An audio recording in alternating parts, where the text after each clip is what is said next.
গত ৪ঠা ডিসেম্বরে মারা যান ইয়াসির আবু শাবাব।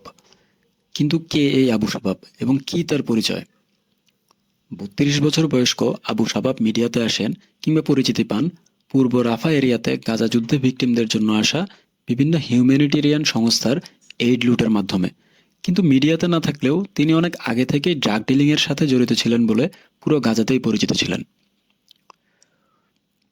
১৯৯১ সালে গাজার রাফাতে তারাবিন বেদুইন গোত্রে জন্ম নেন আবু শাবাব। তিনি ২০১৫তেই ড্রাগ ডিলিংয়ের জন্য জেলে যান এবং পরবর্তীতে তিনি যে তারিখে জেল হতে পালাতে সক্ষম হন সেই তারিখটিও মনে থাকার মতোই তারিখ ফিলিস্তিনিদের জন্য অন্ততপক্ষে। তারিখটি হচ্ছে অক্টোবরের ৭ তারিখ। মূলত এরপর থেকেই তিনি নিজের নামের সাথে আরেকটি পরিচয় যোগ করেন এবং সেটি হচ্ছে আইডিএফের স্পাই। মূলত ইসরায়েল চাচ্ছিল যে হামাসকে আইডিএফ ছাড়াও নিজেদের অভ্যন্তরেই একটি সমস্যা সৃষ্টির মাধ্যমে চাপের উপর রাখতে, এবং সেজন্যই তারা গাজাতে একটি অ্যান্টি হামাস গ্রুপ ক্রিয়েট করতে যাচ্ছিল এই আবু শাবাবের মাধ্যমেই। আর হয়েছিলও ঠিক তাই।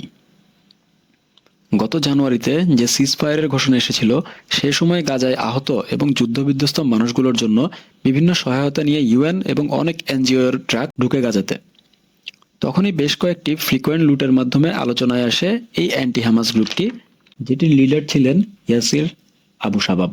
ইনফ্যাক্ট লোকালদের কথা অনুযায়ী বিভিন্ন সোর্সে এটাও জানা যায় যে আইডিএফের সহায়তায় এসব লুট পরিচালনা করছিল এই গ্রুপটি, এবং গাজায় অস্থিতিশীলতাকে বাড়িয়ে তোলাই ছিল এই গ্রুপটির একমাত্র কাজ।